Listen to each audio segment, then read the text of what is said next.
Bonjour à tous, bienvenue dans un nouvel épisode de Hiwarat Hicham. Avec moi aujourd'hui, Monsieur Farhat Mhenni, c'est un politicien algérien, auteur, fondateur et président du mouvement pour l'autodétermination de la Kabylie.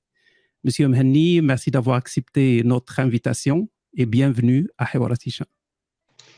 Merci à vous de m'avoir invité et merci aux téléspectateurs qui vont suivre l'entretien. Merci. Comme vous le savez sûrement, beaucoup de gens, même au Maroc, ne connaissent pas très bien la question de la Kabylie. Oui, nous en entendons parler de temps en temps, mais nous manquons d'informations à un niveau plus profond. Pourriez-vous résumer pour nous ce qu'est la Kabylie historiquement et peut-être aussi politiquement, si possible? Écoutez, la Kabylie était un pays indépendant qui avait fait mordre la poussière plusieurs fois aux Ottomans, à la régence d'Alger, qui voulaient imposer leur domination sur elle, mais la Kabylie est restée indépendante. Et quand la France a envahi ce territoire qu'elle allait appeler plus tard, à partir de 1839, l'Algérie, il y avait des cartes géographiques qui montraient une Algérie française à côté d'une Kabylie indépendante. C'est après avoir refusé d'écouter Tocqueville, qui était l'un des penseurs de l'époque de la colonisation et de la démocratie, que la France avait décidé d'annexer la Kabylie à l'Algérie. On parle de quelle année à peu près? C'est en 1857, exactement. Il y a eu une guerre entre la France et la Kabylie, malheureusement, on n'avait pas pu remporter, qui est celle du 24 juin 1857. Mais la Kabylie ne se sentait pas pour autant française ou algérienne. Elle s'était soulevée quelques années plus tard, 14 ans plus tard, en 1871, et beaucoup de gens de cette guerre furent massacrés. Il y a eu la plus grande catastrophe humaine de la Kabylie à l'époque, puisque la Kabylie avait mobilisé 250 000 hommes contre une armée de métiers que la Kabylie n'avait pas malheureusement. Et donc, une fois vaincu sur cette révolte-là, il y a eu déportation des Kabyles vers la Nouvelle-Calédonie, où il y a encore quelques 3000 Caldoches d'origine kabyle, et d'autres sont partis soit vers la Tunisie, plus tard vers Chem, et bon nombre d'entre eux sont aujourd'hui des Palestiniens. Quelques-uns ont gardé la mémoire de leur passé, et d'autres sont restés, l'ont perdu.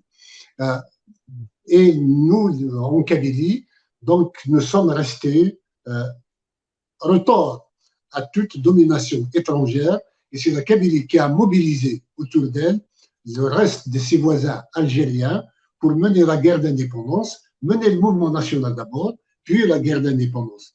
Et une fois que la guerre était terminée, la Kabylie s'est retrouvée de nouveau spoliée de sa victoire sur la France, puisque pendant qu'il faisait la guerre, d'autres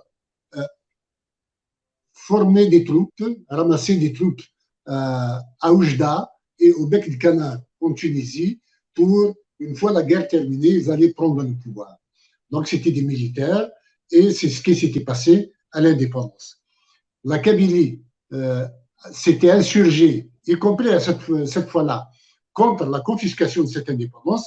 Il y a eu une guerre menée par Hosni Ahmed contre l'Algérie en 1963 jusqu'en 1965. Hélas, la Kabylie sortie d'une guerre, il ne pouvait pas en gagner une autre contre les chiens, une armée fraîchement débarquée. Donc, depuis 1965, la Kabylie est devenue l'ennemi intérieur de l'Algérie. Elle qui avait héroïquement sorti la France se retrouve de nouveau colonisée par la nouvelle Algérie qui essaie de la dépersonnaliser, de la spolier de toutes ses richesses et de ses droits.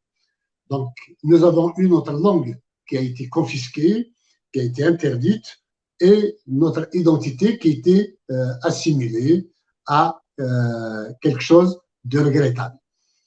Ouais. Donc, il y a une nouvelle génération qui est la mienne, qui, à partir des années 70, a entrepris de reconquérir sa dignité, la dignité de la Kabylie. Nous avons fait le printemps berbère en 1980, Ouais. et puis nous avons essayé de démocratiser l'Algérie à partir de 82-83.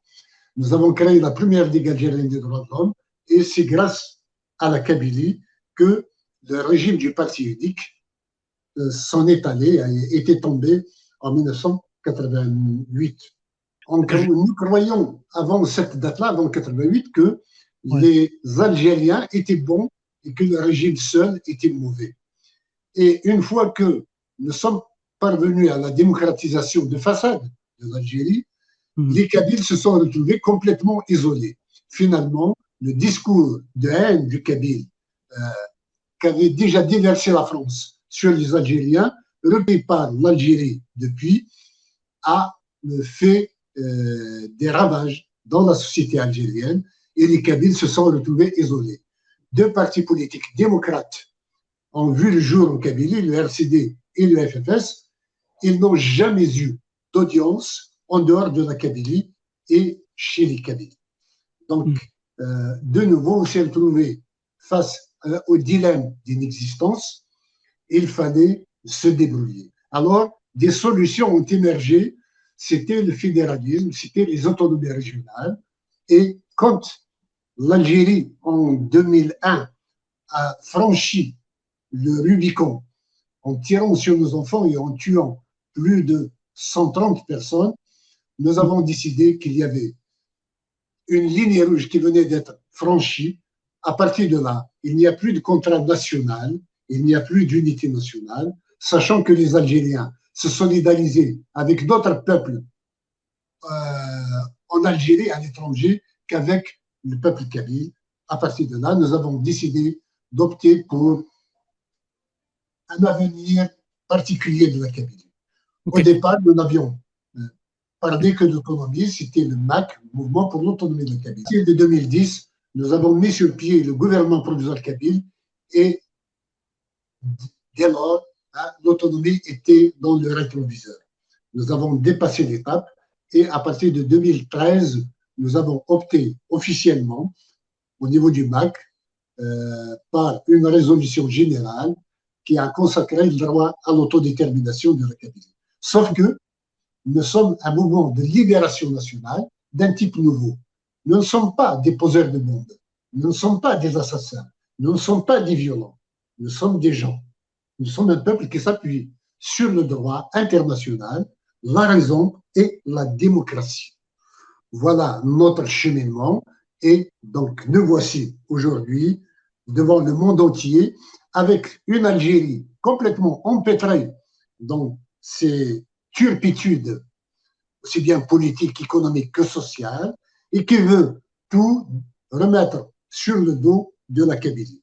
Nous sommes l'abcès de fixation, nous sommes le bouc émissaire de tous les maux d'Algérie, et un discours de haine du Kabyle qui était déjà assez latent durant toutes les 6 années d'indépendance est devenu ouvertement assumé par des agents de l'État. On nous appelle maintenant les zouaves, on nous appelle les collaborateurs de la France, alors que c'était nous qui avons bouté la France hors d'Algérie, et nous sommes l'ennemi vraiment de l'Algérie.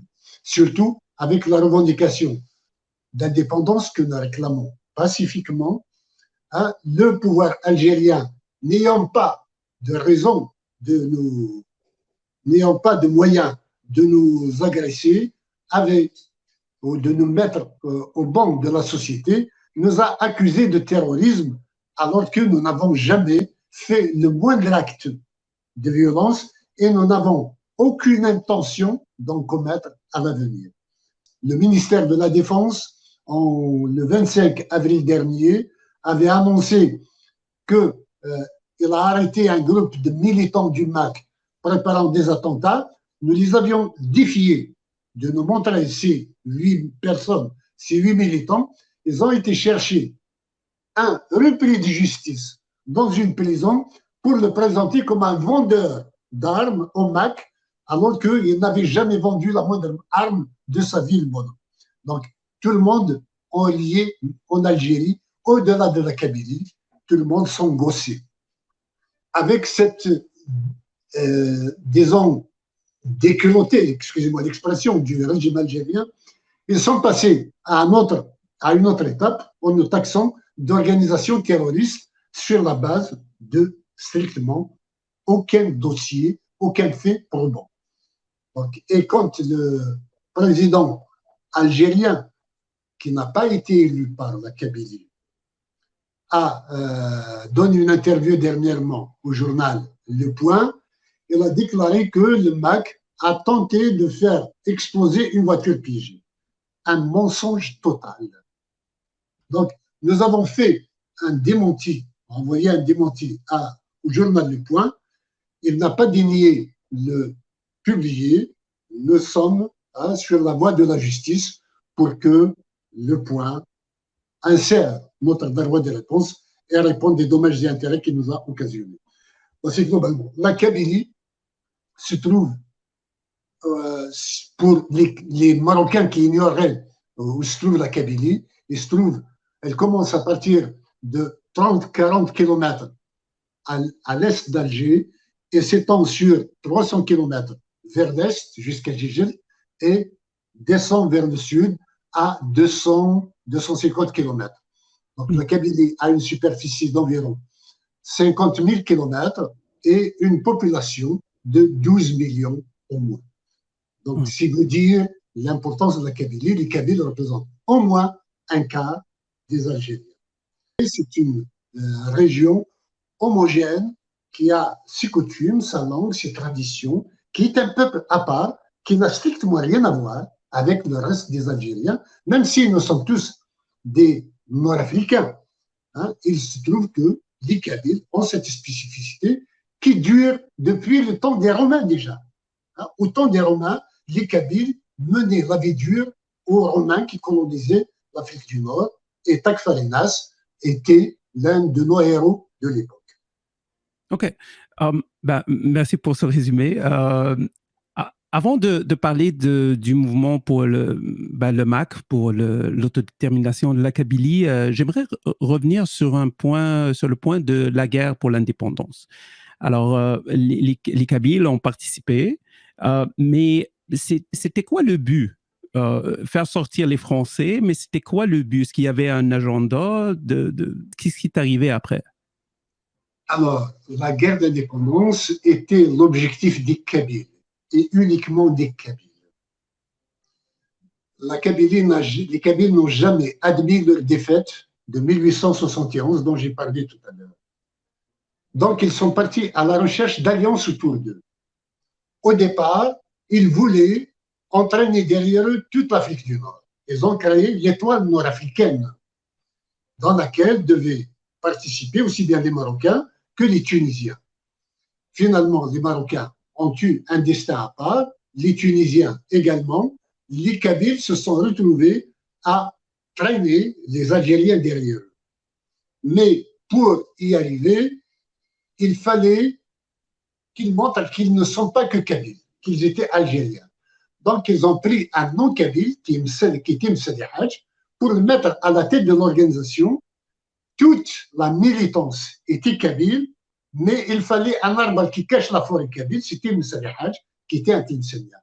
Et celui-ci était bien en phase avec eux tant qu'il était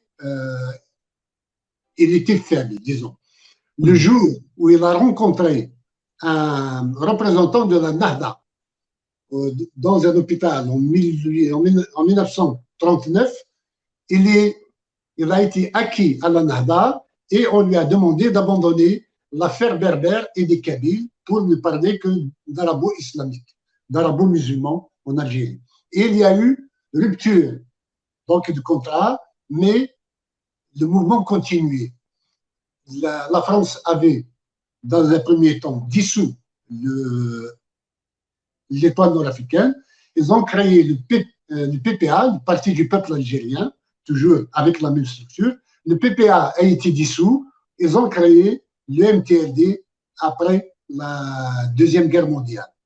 Et c'est durant cette phase du MTLD qu'il y a survint la crise berbériste de 1949, quand les Kabyles ont demandé à Msali Haj de déclarer à l'avance que l'Algérie n'est pas arabo-musulmane, mais qu'il est arabo-berbère.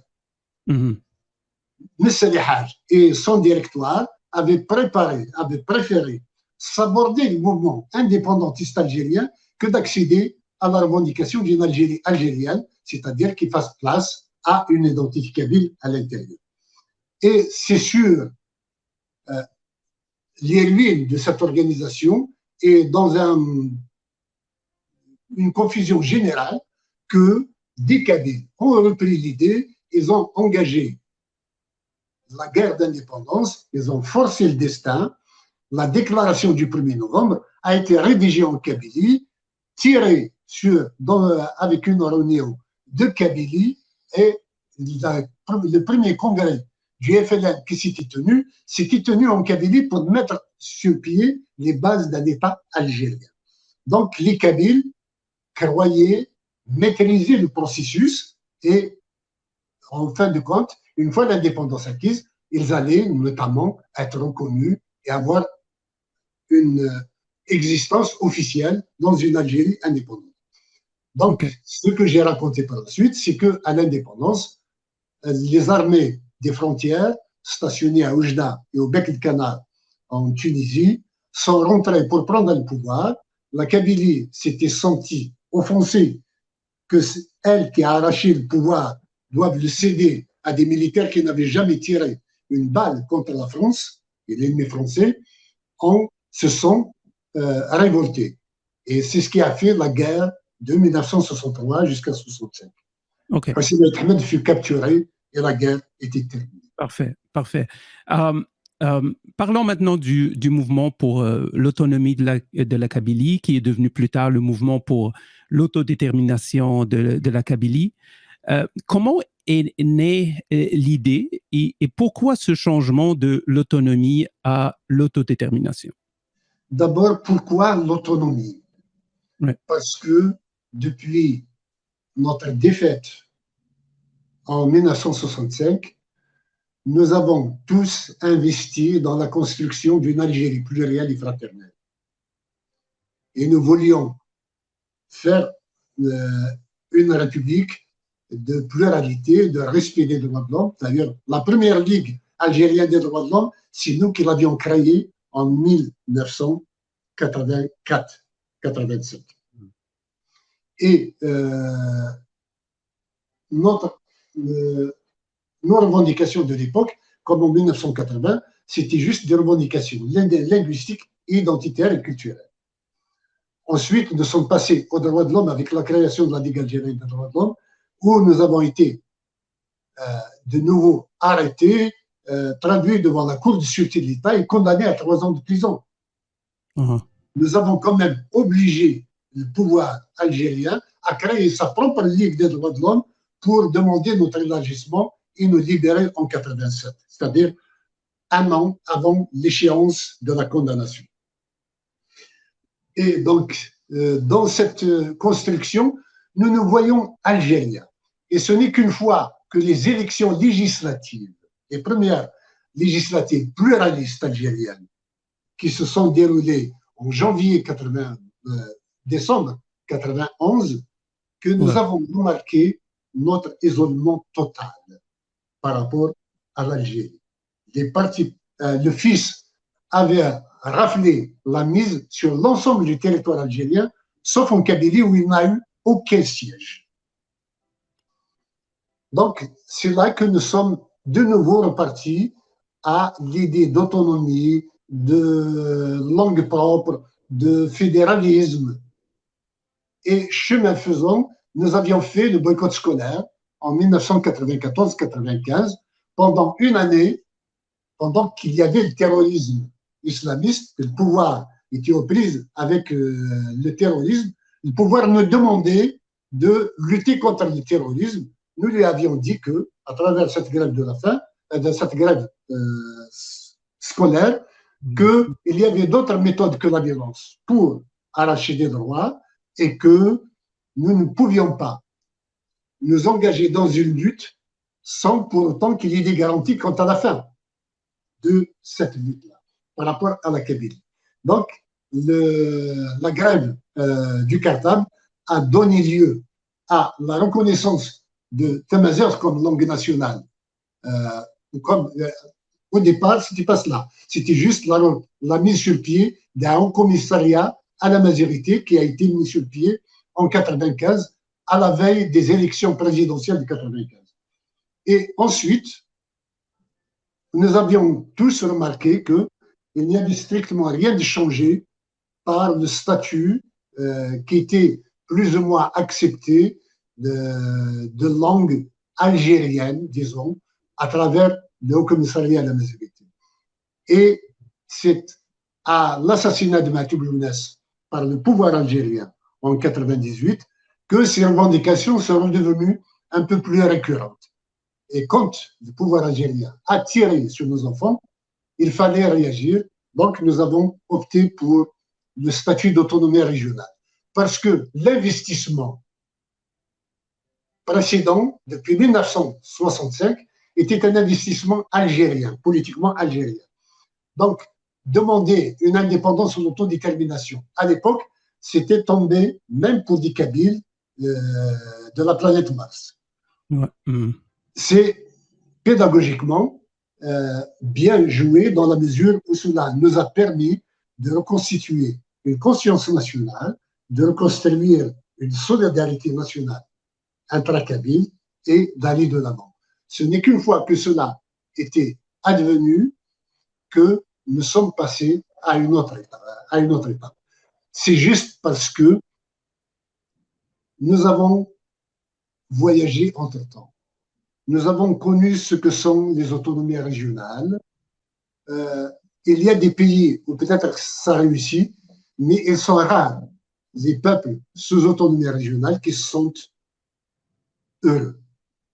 Okay. Donc, pour nous, il était impensable, en tout cas pour la Kabylie, qui fait 12 millions d'habitants et qui fait, disons, elle est plus grande que plus de 63% des pays à travers le monde et plus peuplée que plus de 36% des pays à travers le monde.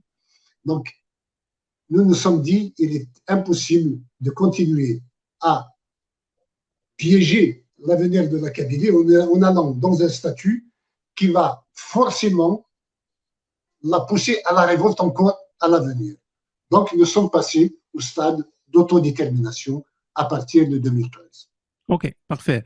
Là, vous êtes le président du gouvernement provisoire kabyle, un gouvernement provisoire autoproclamé sous la forme d'une association formée à Paris par le mouvement pour l'autonomie de la Kabyle et vous visez à déclarer l'indépendance de la Kabylie.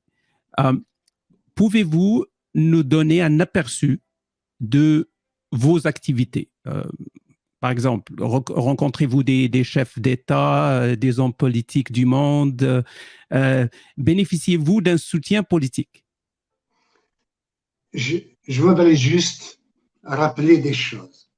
Okay. Connaissez-vous un gouvernement provisoire de par le monde et de par l'histoire qui ne soit pas autoproclamé?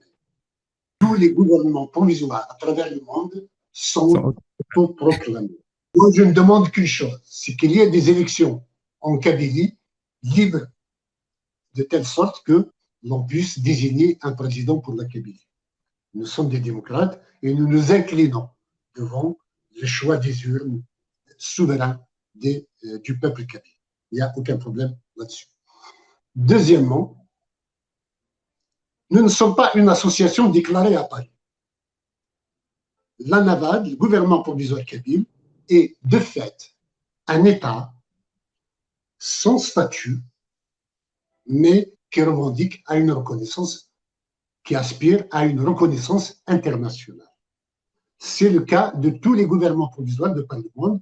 Rappelons que le GPRA, le gouvernement provisoire de la révolution algérienne, avait procédé de la même façon, sauf que lui il utilisait des méthodes beaucoup plus expéditives et beaucoup plus violentes que les nôtres. Sinon, nous sommes dans la légitimité du droit international et nous ne dépendons pas du droit français, la navale, et de droit kabyle, et de nul autre droit que le droit souverain du peuple kabyle. Alors, les actions que nous avons menées, oui, nous avons rencontré beaucoup de premiers ministres, de ministres, de membres du gouvernement. Nous n'avons pas rencontré de chef d'État escalité par juste la volonté de ne pas en créer d'incidents diplomatiques avec l'Algérie. Mais disons que nous avons énormément de sympathie à travers le monde, de chancellerie, qui considèrent le droit du peuple kabyle à l'autodétermination comme étant légitime et sacré.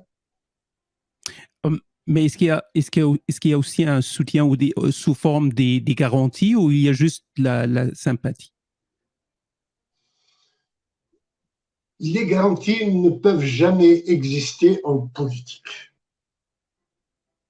C'est selon les conjonctures dans lesquelles les événements se déroulent.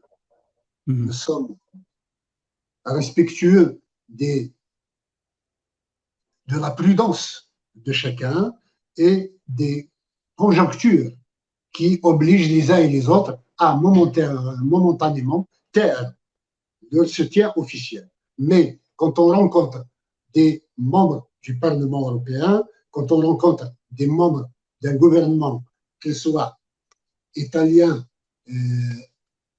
espagnols ou belges, ou même des parlementaires allemands, ou en Suède, nous avons rencontré énormément de monde depuis que nous existons, comme j'ai été reçu personnellement au département d'État américain, comme au niveau du Parlement canadien et du gouvernement québécois notamment. Parfait. Nous souhaiterions que le Maroc ne fasse pas, lui aussi. Nous sommes un peuple frère que le Maroc gagnerait vraiment à soutenir. OK. En 2012, vous avez visité Israël et vous avez exprimé votre soutien et votre solidarité avec l'État juif. Vous avez dit que la Kabylie et Israël se trouvent tous deux dans un environnement hostile. Les deux pays partagent en quelque sorte le même chemin, mais Israël existe déjà. C'est la seule différence. Nous sommes maintenant en 2021. Est-ce que vous tenez toujours à cette déclaration?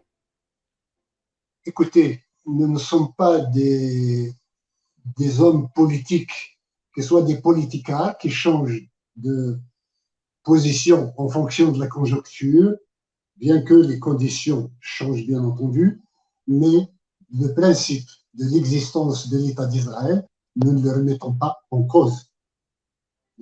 Nous sommes tout à fait d'accord à ce que les Palestiniens puissent disposer de leur État, mais nous ne sommes pas là pour dénier à qui que ce soit le droit d'exister. Et je salue d'ailleurs la sage décision de Sa Majesté le roi du Maroc de normaliser ses relations avec Israël ces derniers temps.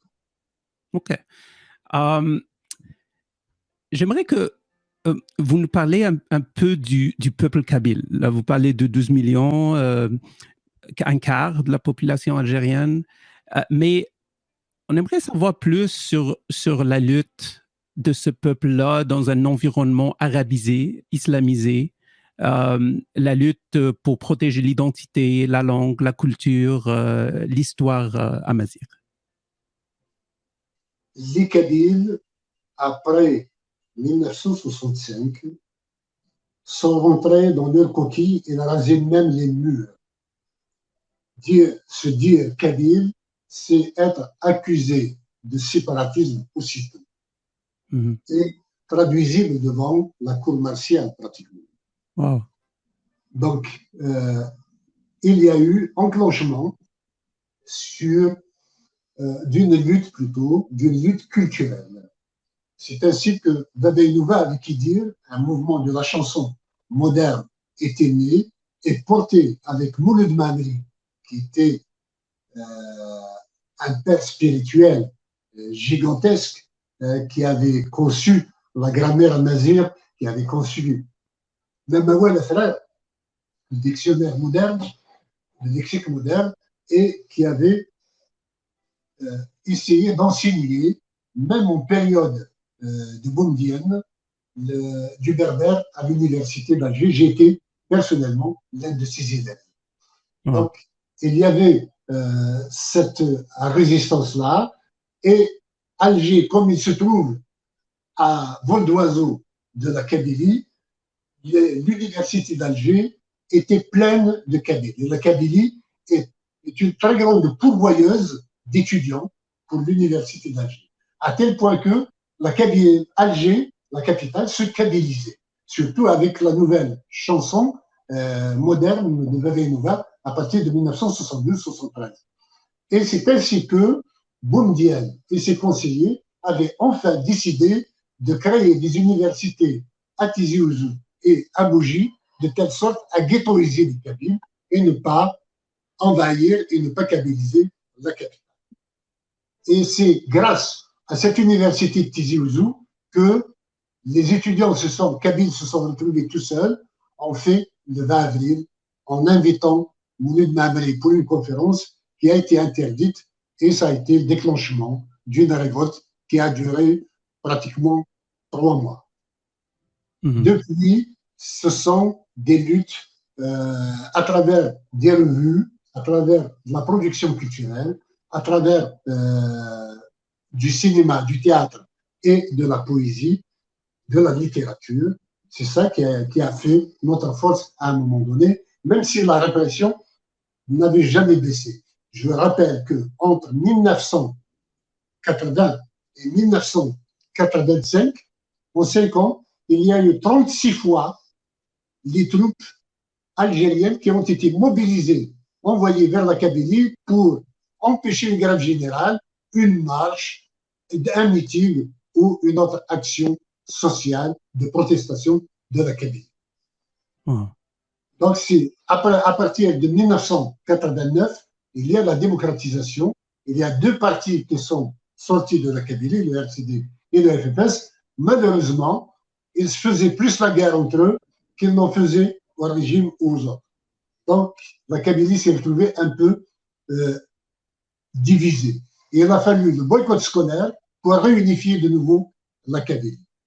Et après le boycott scolaire, il a fallu l'assassinat de Makhloubès pour de nouveau réunifier la Kabylie. Et en 2001, la Kabylie était quasi complètement unie derrière l'Arache, une structure ancestrale qui était la nôtre, pour arrêter les fusions de sang et faire s'exprimer la Kabylie. Et c'est dans le chaud des événements de 2001 que nous avons fait la déclaration le 5 juin 2001 pour appeler à une autonomie régionale.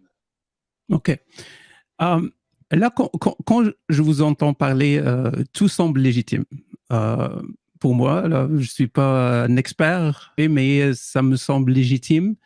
Mais quels sont les contre-arguments qui sont offerts par l'opposition à votre cause? Il y a sûrement des contre-arguments. Aucun. Le seul contre-argument qu'ils disent est qu'on ne peut pas diviser un pays. Il n'y a pas d'autre argument que celui-ci. Mais regardez, les Kabyles, je vous l'ai dit tout à l'heure, sont considérés comme des zouaves, comme des collaborateurs, comme des traîtres, comme des diables, comme des sataniques. Mais en même temps, on ne veut pas qu'ils se séparent de l'Algérie. Je crois que la Kabylie pose un réel problème. Il pose un problème à l'Algérie, aussi bien sur le plan démocratique que sur le plan d'unité nationale. Tant qu'il y aura des Kabyles, il y aura toujours une menace sur l'unité nationale. Pourquoi traîner ce boulet éternellement? Ceux qui refusent l'indépendance de la Kabylie, probablement qu'ils croient que si les Kabyles qui sont en train, depuis 1962, de faire fonctionner l'État algérien, l'administration, s'ils devenaient indépendants, ils vont redevenir des maîtres de toute cette étendue. Nous voudrions leur garantir la tranquillité quant à cela.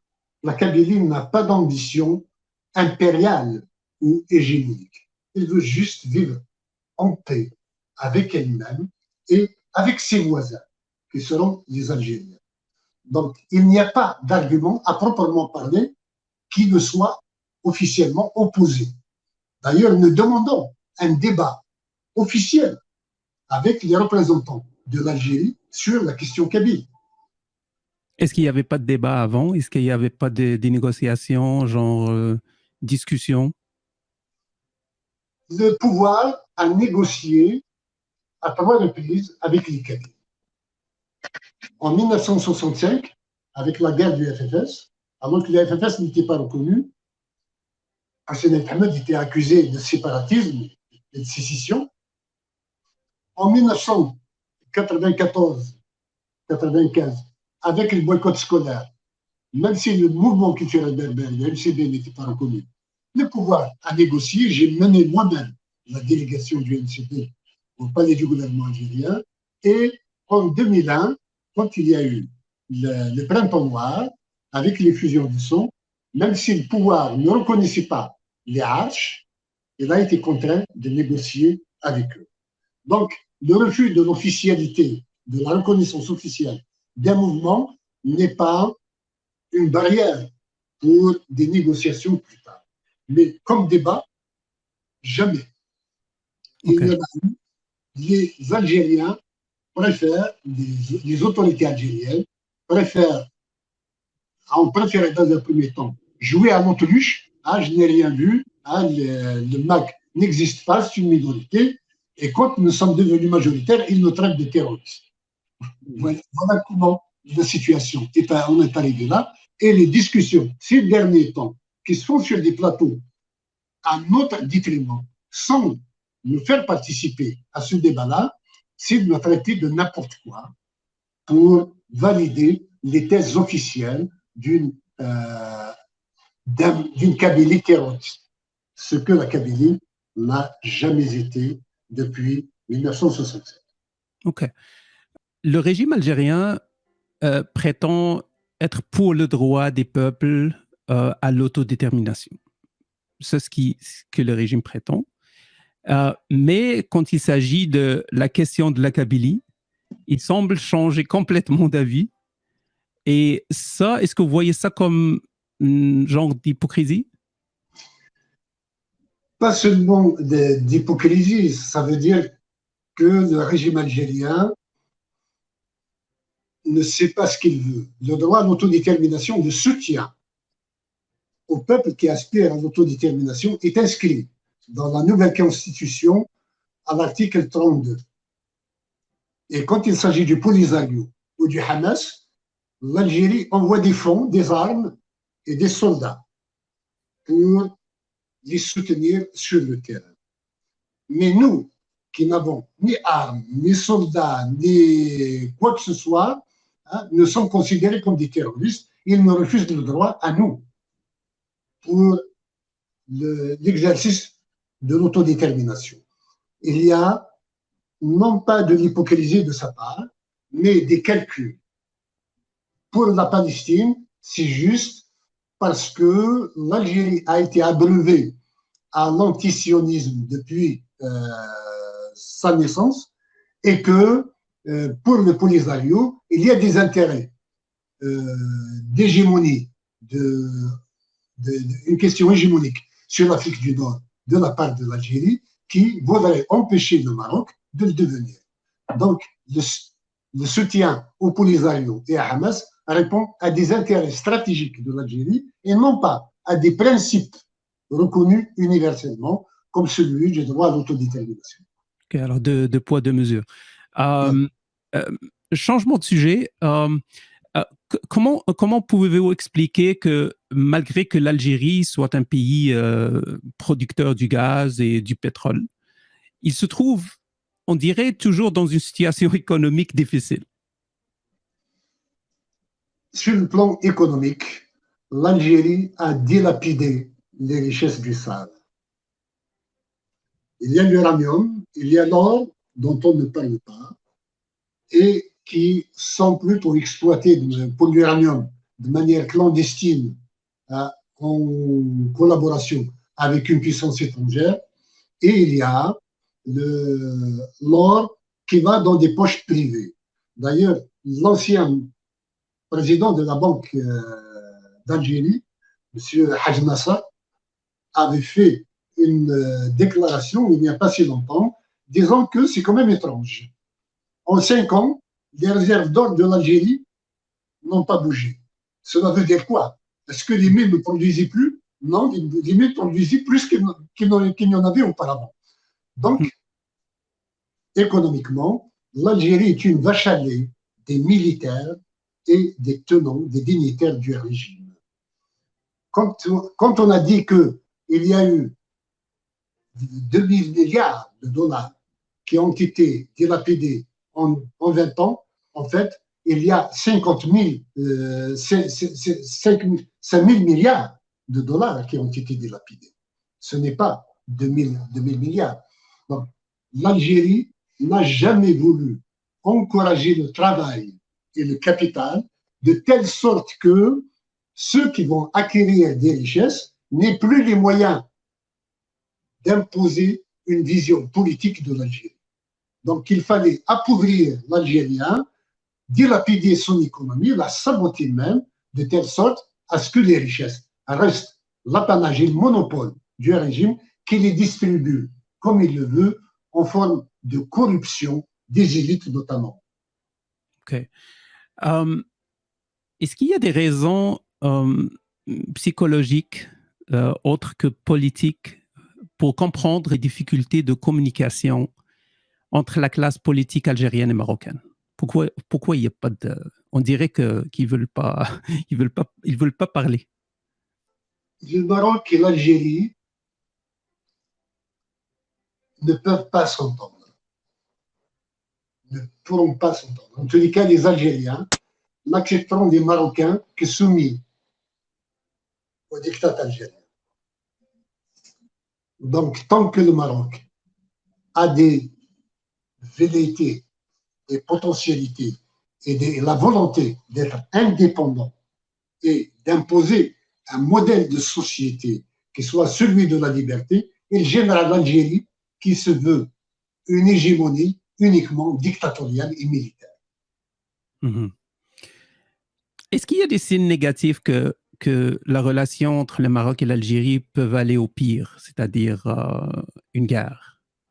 Cela a déjà eu lieu entre 63 et 64. Cela pourrait de nouveau l'être, mais le monde a changé entre-temps. L'Algérie préfère faire la guerre au Maroc par Polisario interposé. Proxy. Il est là pour le soutenir de toutes ses forces. Le monde aujourd'hui n'accepte plus les guerres épuisantes comme qui soient longues dans le temps.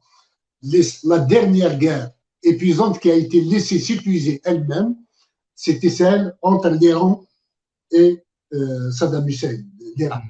8 ans. C'est de guerre-là que la guerre s'était terminée. Il n'y a eu ni vainqueur ni vaincu. Et engager une nouvelle guerre aux portes de l'Europe entre l'Algérie et le Maroc fera nécessairement intervenir l'Europe dans ce genre de conflit et personne n'aura l'avantage de la guerre. Donc, disons que même si il y a des velléités de l'Algérie, des menaces qui ne sont pas voilées par ailleurs, l'Algérie, je ne pense pas qu'il ait les moyens d'aller au bout de sa logique. Ni les moyens politiques, ni les moyens diplomatiques, ni les moyens financiers, puisque aujourd'hui les caisses de l'État sont vides et le pétrole va de plus en plus, comment dire, être réduit au niveau de son prix, diminuer de son importance sur le plan géostratégique. Donc l'Algérie est désarmée face au Maroc pour l'avenir. OK. Dernière question. Comment voyez-vous l'avenir proche et lointain de la Kabylie? L'avenir proche, c'est cette Algérie nouvelle dont nous parle Tebboune, qui est pire que toutes les Algéries que nous avons connues jusqu'ici. C'est un cauchemar. Il y a ordre donné de mettre des militants politiques kabyles en prison. Qu'ils soient indépendantistes ou non, hein, même ce qu'on appelle des hirakistes sont jetés en prison indistinctement. Le seul critère, c'est qu'ils soient kabyles. Voilà sur la base de quoi on arrête en Algérie.